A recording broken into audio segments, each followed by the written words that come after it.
Let me also take this opportunity to thank Prime Minister Sanchez and all of you who have spoken out and taken action against the illegal and dangerous wars being waged by Netanyahu and Trump in Iran and Lebanon. I fear very much that leaders like Trump, Netanyahu, and Putin in Ukraine are plunging this world into international anarchy, where might makes right, where the rule of law is ignored, and where millions suffer as a result. In the 21st century, conflicts between nations must be resolved at the negotiating table, not on the battlefield. Countries should be investing in healthcare, education, and good-paying jobs, not more weapons of horrific destruction. As I think we all know, we are living in an unprecedented and extremely dangerous moment in world history. Never before have so few people held so much wealth and so much power. Around the world, in country after country, we are facing extreme inequality and the rise of a global oligarchy. In the United States and many other countries, the simple truth is that the very rich are becoming much richer while working people are struggling to put food on the table, pay for housing, and other basic needs. And the gap between the rich and ordinary people continues to get wider and wider. In my own country, for example, the top 1% now owns more wealth than the bottom 93%. And one man, Mr. Elon Musk, owns more wealth than the bottom 53% of American households. Meanwhile, 60% of our people here are living paycheck to paycheck. Frankly, that is insane.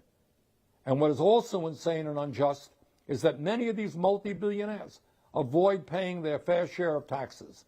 Some of them are able to manipulate the tax codes in their own country. Others stash trillions in secret offshore accounts in tax havens around the world. I've reported to you some bad news, which you already know. Now let me give you some good news. In the United States, ordinary people are fighting back. A few weeks ago, we had No Kings demonstrations all across the country, and some 8 million people came out, the largest demonstration day in American history. Loudly and clearly, Americans say no to authoritarianism, no to oligarchy, no to racism, no to war, and no to the continued attacks against the working class. Donald Trump's poll numbers are plummeting. They're going way, way down. And right-wing Republicans are losing local and state elections around the country. There is a reasonably good chance that the Republicans will lose control over the House of Representatives in the November election and maybe even the Senate. What I will also tell you is that the progressive movement here is developing a strong, multiracial, multi-generational, pro-working class effort in every part of our country.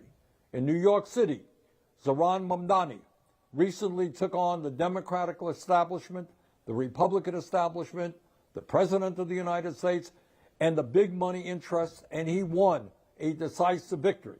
And he accomplished that because he had over 90,000 volunteers knocking on doors in his campaign. In my view, we're going to see victories like that all across the country, progressives winning with strong grassroots support. But it's clearly not just happening in the United States. I am encouraged by the progressive movements that have grown up across the world. These movements, many represented in this conference, have brought together diverse, talented groups of people to demand economic, racial, and social justice, a habitable planet for themselves and their children, and governments that work for all of us, not just the wealthy few. So, brothers and sisters, we have a lot of work in front of us. Let me thank all of you for what you are doing. Let us go forward together. We need now, more than ever, international working class solidarity. Thank you all.